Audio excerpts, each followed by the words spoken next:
Good morning, evening, or afternoon, everybody. It's Kaghoe coming at you with another video. So today we have some exciting news to cover.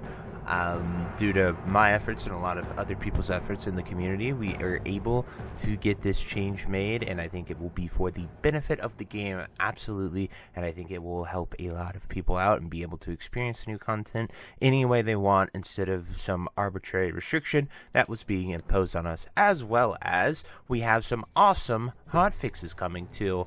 That is just even more than what we already saw, so can't wait to cover all of those with you as well. But before we get in the video, be sure to like, comment, and subscribe. Everything you guys do helps my channel grow, helps me get discovered, and helps me help as many people as possible, which is the entire point of my channel. So without further ado, let's get into the video.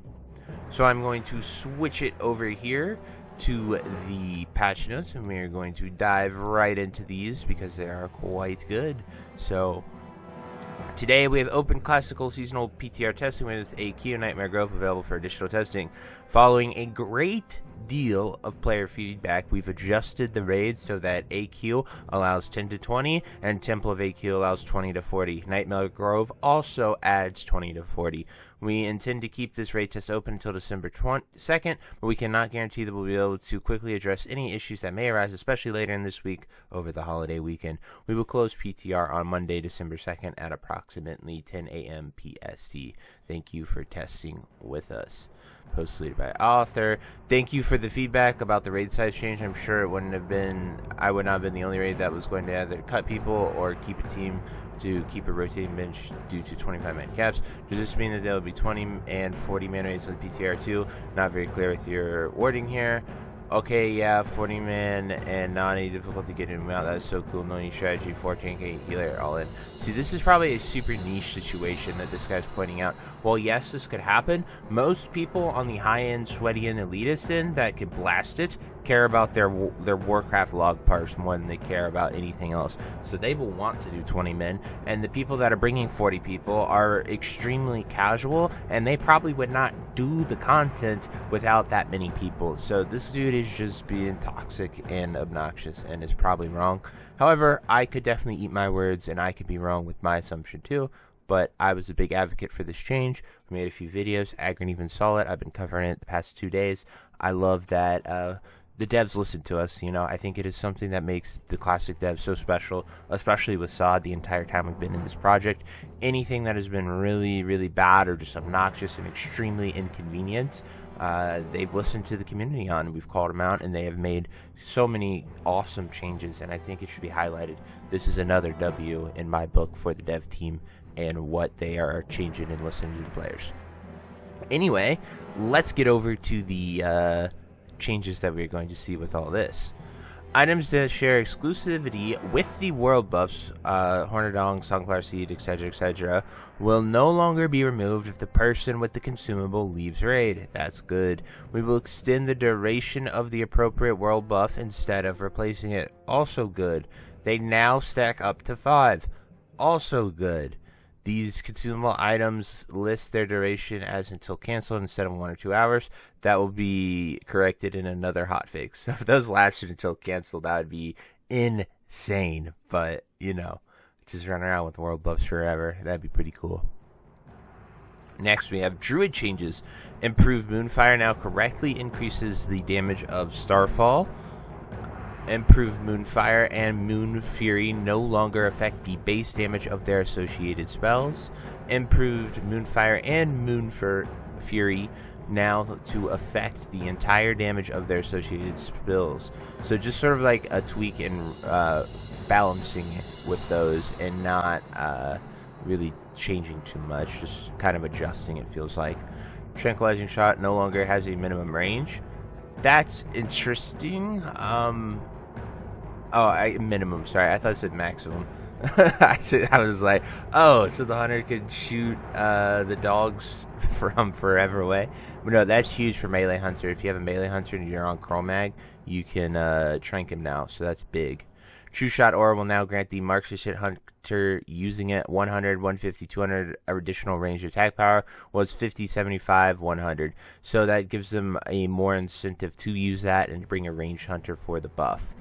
Melee tier 2.5 set 2-piece now increases Wyvern Strike damage over time by 50% and increases the maximum focus of your pet by 50%. Was increases Wyvern Strike damage over time by 50%. So the pet part is what is added. Melee's tier 2.5 set 4-piece bonus now increases the impact damage of Mongoose Bite and all strikes by 15%. Was 10. So hunters just getting buffed all around. Ranged hunters, melee hunters, love to see that. Beast Mastery Rune now increases your pet's damage and health by 15%. Was 10.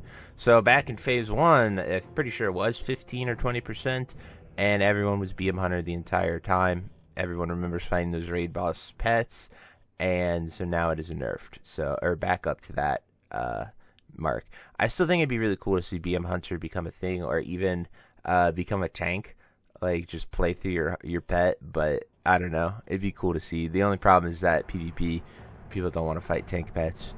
But from a PvE point of view, I think it'd be really cool to see that niche play out for once. Then we have Priest, Shadow Priest tier set bonus now increase the damage of Mind Spike by 20%, was 30%. So a little bit of a tweak there. My Shadow Priests were going insane when they read that, because that is a massive buff. Rogue 5 damage set 2-piece bonus will now only affect Saber Slash and Mutilate, was Sinister Strike and Saber Slash. 5 tank set 2-piece will now persist for 10 seconds after main Gauche was tied to having the parry buff active and fell off when the attack speed was parried. I don't know why those 5 are there. Oh, like the 5. I don't know why they say that. That's confusing. They mean to be rogues instead of 5.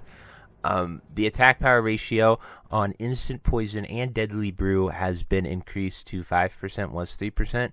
Slaughter from the shadows, ambush, and backstab increased against non-players to 60%, was 50%. So backstab, ambush, rogues, and raid maybe? Question mark. Enhancement Shaman's 2-piece bonus that increases the damage of Storm Strike and Lava Lash by 50% is now twice as effective for two-handed weapons. So it'll be 100% if you're using it two-handed.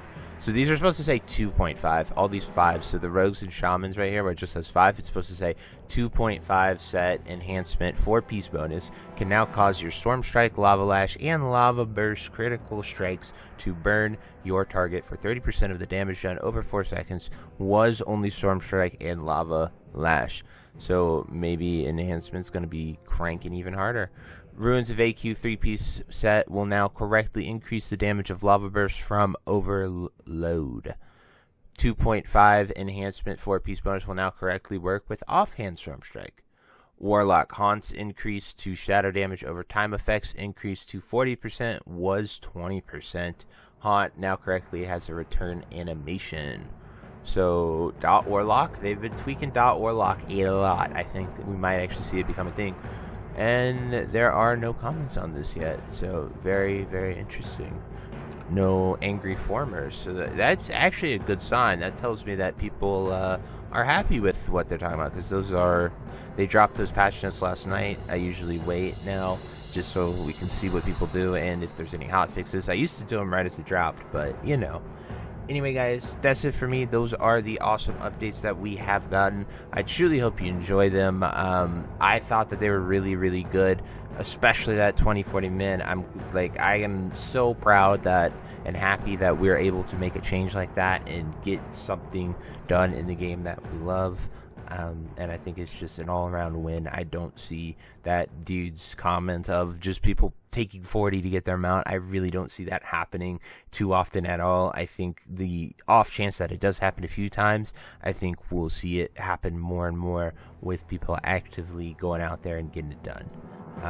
And so, anyway, I've shared enough of my thoughts about that. I'd love to hear what you guys think. Definitely drop it down below for all these changes. Can't wait to read them. But until next time, I'll see you later. Have a great day. Bye-bye. Hey you. Yes you. Are you still there? Well, I appreciate you for taking the time to watch this entire video and making it to the end here. If you enjoyed this video, definitely check out the other videos about World of Warcraft listed in these playlists down below. And thank you again. Have a great day. Bye-bye.